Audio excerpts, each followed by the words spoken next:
So, hey, my name is Craig Mosgrove. I actually live in the United States of America in Atlanta, Georgia. And September 4th, 2024 was the day I call the day that my brain broke. So that was a Wednesday. Just a little bit of my story of contracting viral encephalitis and just what a privilege it is to be able to share the story and hopefully be able to encourage, but also shed some light and awareness on this incredible contraction of disease that is really growing significantly worldwide. So it's been about 7 months, actually almost 7 months to the date of my own recovery. And so a lot of this is still very raw in the journey, but September 4th, which I told you is the day that my brain broke. What ended up happening for me about a week before that, I just contracted just symptoms that felt like a normal virus, like flu or COVID, and had a really, really terrible headache. But I just began to tell my family. I'm married. I have been married for almost 20 years. I got 3 kids. Just began to tell my wife and family that there's something about this experience felt really, really different. And so here in the States, we celebrate something on Monday called Labor Day. And so Labor Day was really the last memory I had until I woke up in the hospital several weeks later. And of course, I didn't know that at that time. That's all just being communicated to me post the recovery of encephalitis. But I had a really, really bad headache, and that led to Tuesday, in which I went to the doctor. Again, I don't remember that, but they just dismissed me as being, hey, this is a virus. You're just going to have to let it run its course. And then on Wednesday, I woke up and was not able to move, passed out, and that's when my wife called 911 for the first time. So when I went to the hospital for the first time, what was really unique about my experience, I think from a lot of the experiences I've read about with encephalitis, is those who've had autoimmune encephalitis, the anti-NMDA receptor encephalitis, they often have this slow, gradual progress. So they might have an epileptic seizure followed by fatigue, followed by throwing up, followed by disorientation over weeks until they finally make themselves or caused through the virus to be able to, or caused through the encephalitis to go to the hospital. For me, it was much different. It was sick, boom, instantaneous. And so I found myself in the hospital, and in that week, I had my very first like grand mal seizure actually that day. And so they knocked me out for a couple of, maybe almost like 24 hours. And when I woke up, they had already done a spinal tap and they did a spinal test. And for all the viruses they could check for here in the United States, out of those 45 viruses, nothing came back. In fact, it wasn't herpes, which is normally what contributes to viral encephalitis. And so that Saturday, about 5 days later, they released me. And man, that was now in hindsight, a really big challenge, because I got home that day and immediately began to talk really, really crazy, disoriented again, and had another major seizure, of which my family witnessed at that time. Of course, that incited a lot of anxiety in my children that would have been probably kept if I would have just stayed in the hospital. So 911 was called again. I went back to the hospital and I just began to get to a place where I was having seizures every 10 minutes. At this point, they didn't know what part of the brain was actually being attacked, but thank God a doctor, a neurologist came in who on Monday morning and throughout the day put me in multiple MRIs and realized that no, he actually has encephalitis. So 10 days after the encephalitis journey started, thank God I didn't have to wait 31 days or 60 days, but 10 days later, they diagnosed it on a Monday night and then immediately went into the treatment, which was corticosteroids, 1,000 milligram bags of prednisone and IVIG treatment. My first memory of this entire experience was when I first received the IVIG treatment. I just have a couple of small memories of what I thought, because my body was reacting adversely to the IVIG treatment. It was dripping too fast that I had this allergic reaction. I remember thinking I was dying. And so this was obviously too much for my wife to handle. So she was out in the hallway pacing. My mom was there, and it sounds funny now, but of course it wasn't funny then. And I remember just telling my mom, like, I got a couple more minutes to live, 10 more seconds to live. Everything was closing in. I was just telling everybody that I knew that I loved them. Make sure you tell my kids I love them. I'm dying. And so finally they called in the rapid response team, and I was having an allergic reaction. So they slowed it down, gave me all the medications to cause the reaction to slow down. And then they began to slowly put the IVIG treatment in my veins again. And, you know, I was having, again, seizures for about every 10 minutes. And they realized that the virus was attacking the occipital lobe, not the temporal lobe, like most people have. The occipital lobe, of course, deals with all the vision. So at that point, I was not able to see anything. I was blind. I was having rainbow vision. Anything I was trying to focus on, it was completely dark and blacked out. And so as that began to take place, they gave me 4 seizure medications. It wasn't working. And so on the 5th medication, they told me if I did not respond appropriately, then they were going to send me to another hospital, transport me, and they were going to put me in intubation and put me basically in an induced coma for about a month to let the brain relax. But on that fifth medication, the seizures finally ceased. Of course, I had an EEG cap and was doing all of that matter through the process. And so when I woke up just several weeks later, I spent about a month in the hospital. My first memory, of course, was the IVIG. And then after that, I was just at a place where I wasn't experiencing much anxiety. And this is one thing I would tell people that are caretakers of those who have loved ones that have encephalitis, is the symptoms that you experience in the hospital are not the symptoms you experience when you get home. And so that's a very disorienting thing, because in the hospital, you have 24/7 care, you have constant nurses coming in to check on you, you have preoccupation with things that your mind doesn't enable your mind to even know that you have scattered thoughts. And so when they started the strong anti-seizure medications, that started the most difficult part of my journey, even still into month 7, is the incredible nightmares and night terrors that started because of this strong medication. And, when I followed other people's journeys, I haven't heard much spoken about the night terrors. You hear all kinds of fatigue, you hear all kinds of restlessness, you hear all kinds of major headaches, confusion, personality changes, behavioral changes after this, residual effects that cause them to live a new normal. And I very rarely come across stories about the night terrors, and particularly how vivid the dreams are. I'm now 7 months in. I have never had one single night where I've not had complete, very vivid dreams that I can remember down to a detail.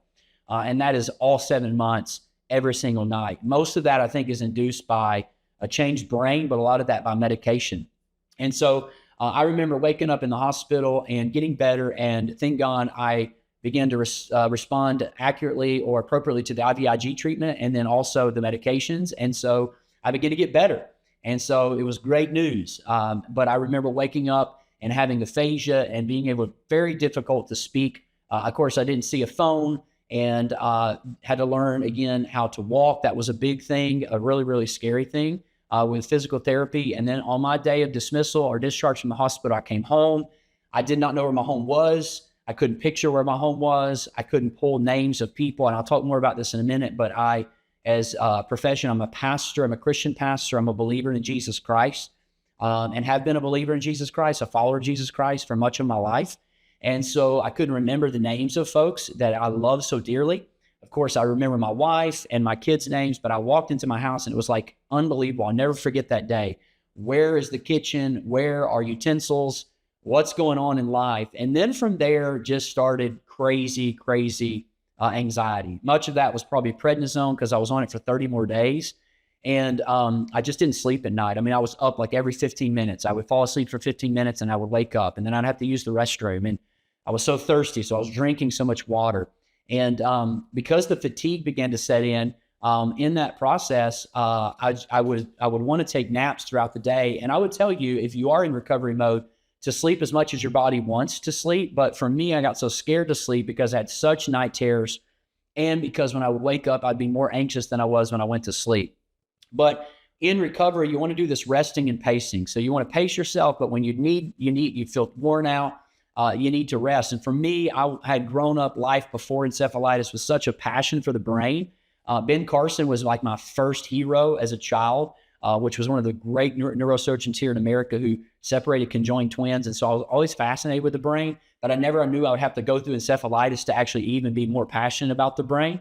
And so for me, I would begin to rest, and then again, just extreme nightmares, panic attacks where I had to go back to the ER.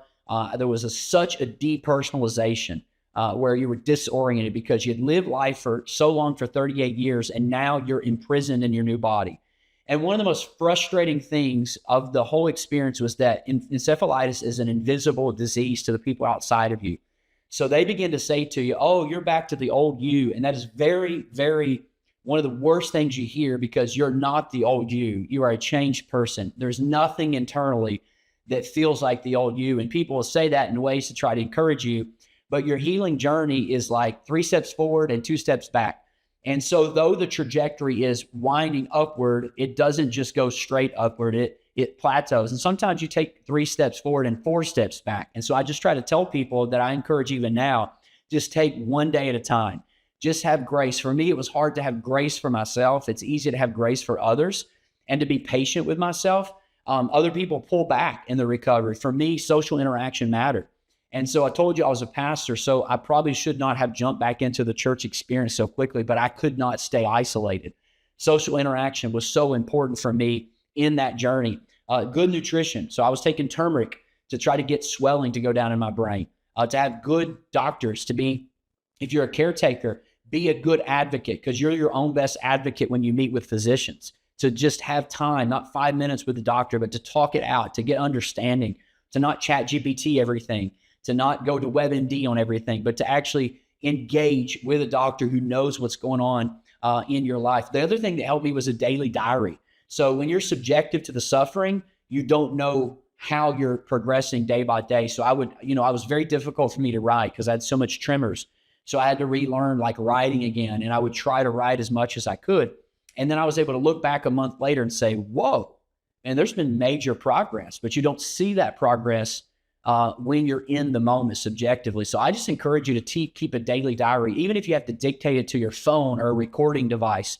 The people around you that love you, are taking care of you. I was so blessed because I had people that were absolutely supporting me day in and day out. That was a wife that was literally amazing, but also family, a church family, a community around me that were just amazing in that healing journey. And then there's got to be an acceptance of the condition. You are a changed person. Here in America, we try to use euphemisms to look at somebody 65 and say, hey, you haven't aged a day over 45. And that's just dumb. That's what life is. It's change. And so like, there's no sense in saying you shouldn't change. Like, you do change. And there has to be an acceptance of change, that life is different. And you have to accept, because the harder you push against that, sometimes the more disorienting and frustrated you could be. But, the major part of my recovery was my faith journey. It's intertwined. You can't separate my encephalitis journey from my faith journey in Jesus Christ. And so that really is what gave me the strength, the greatest strength, and I think astounded even my own neurologists and the doctors at the pace at which I healed. As a believer, it's my belief theologically. When I say a believer, I'm talking about a believer in Jesus Christ. It's my belief theologically that God heals in two ways. It's either removal or redemption, that God can supernaturally heal and remove whatever it is that we're dealing with: cancer, encephalitis, virus, swollen, inflamed brain, or he can redeem it for his purposes, and to be able to redeem it for what he desires to do and to share in the lives of other people.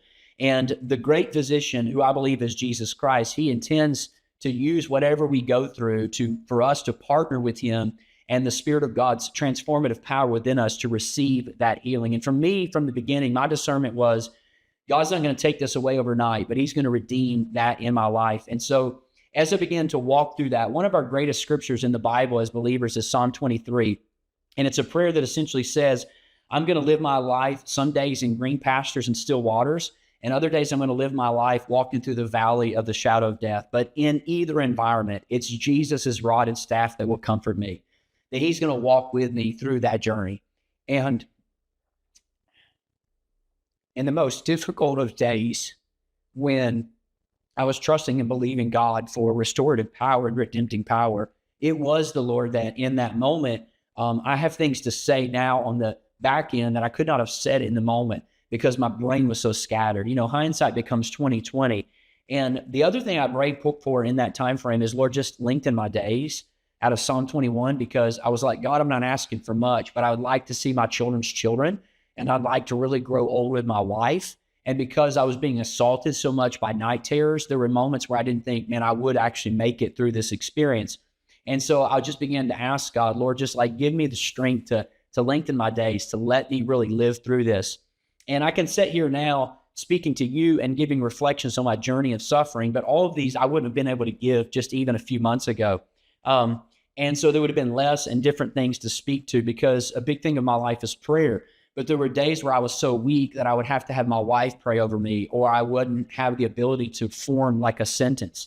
And so sometimes it was just a sentence that I would say to the Lord, where like, God, I can't really even focus enough to string together a sentence. So I just thank you that today I can offer you praise from this valley of suffering that I've never gotten to praise you before.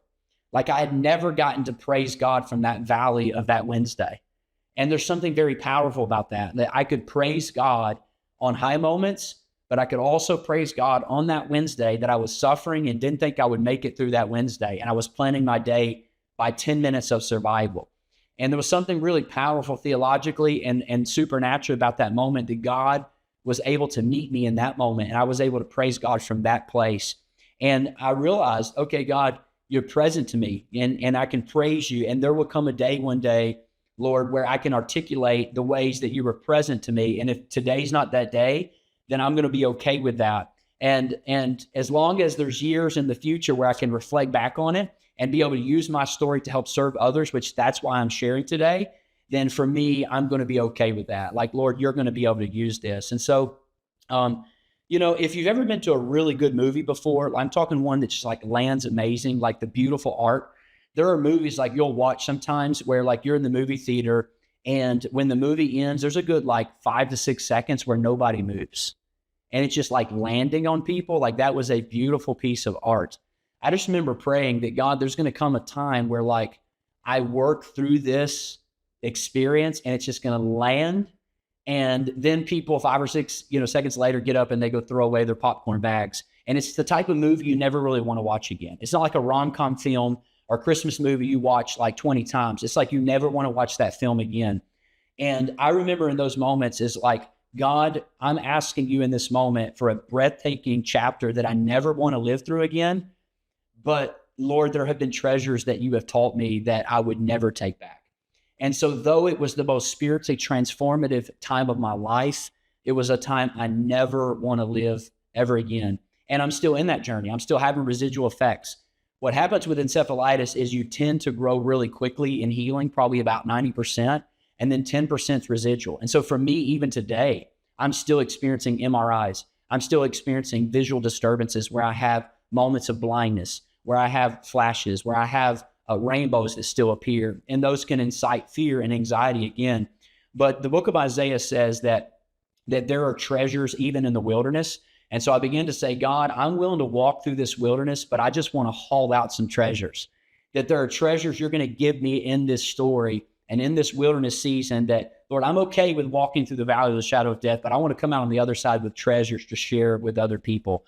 And so, I'm in that journey. I'm still in that healing journey. And if you're watching this today and you're a caretaker or you're in that journey, just know that as you continue to be patient with yourself and continue to take it one day at a time, yes, life is different, but there's a calm acceptance of that life is different. And if God has given you the grace, what I believe, to continue in that story, to continue with your story, then take the treasures you've learned through that whole experience and don't retreat into the shadows, but be bold enough in the context that you live, the neighborhood that you live, to be able to share, because there's something so powerful about sharing our personal story. If I would have come home from the hospital and had someone who went through encephalitis to sit down with me and be able to, with authority, speak to me and say, I know you think you're never going to get your brain back. That was the day my brain broke, September 4th. But now I'm sitting here 7 months later, and I do have my brain back. And yes, it's different. Yes, I'm changed.